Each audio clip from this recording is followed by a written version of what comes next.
मला चालता नाही येत, त्याच्यामुळं आम्हाला हंडा भरून पाणी आणता येतं का? चिखलामध्ये जावं लागतंय. कसं आणा पाणी? आमची वय आहे का पाणी आणायची? एवढं मोठं भांडा येतं का पाण्याचं आम्हाला? आम्हाला दम येतंय. कसं पाणी आणा? कोणाच्या भरोशावर जगावं आम्ही? काहून ग्रामपंचायत पाणी नाही देत का तुम्हाला? कुठं पाणी द्यायला लागले आम्हाला? कोणी पाहत नाही, काय नाही. आम्ही दैन करत बसलो.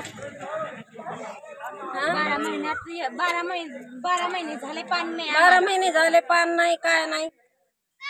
मग तुमच्याकडून पट्टी कशाची घेते? वर्गणी आमच्याकडून घेते तर खाऊन जाते तिकडे. तेच खाऊन घेते जमा करून. सरपंच नाही पाहत, कोण नाही पाहत. ग्रामसेवक कधी भेटला का तुम्हाला? आम्हाला भेटलाच नाही, आलाच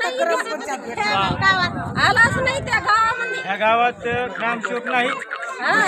कोणता आहे? ग्रामसेवक नाही भेटत, काय नाही. ग्रामसेवक आहे कोणते आम्हाला माहिती नाही. पाण्याची सोय नाही, काय नाही.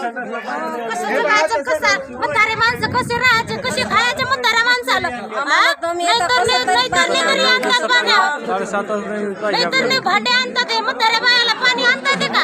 200 रुपयाचं रोज करायचं, 200 रुपयात पाणी घ्यायचं म्हणल्यावर बाजार कुठून खायचं? टँकर वाले लेकराचं शिक्षण कसं करायचं टँकर आमचं? पूर्ण घेत असेल तर पाणी घेणं, तर टँकर वाले पाणी देत नाही आम्हाला. एक एक भांडे घेऊन त्यांच्या मागं पळा. नाही, मग ते बी पाणी देत नाही आम्हाला. पाणी कुठून आणायचं? कुठून आणायचं पाणी? कसं जगायचं आम्ही या गावात?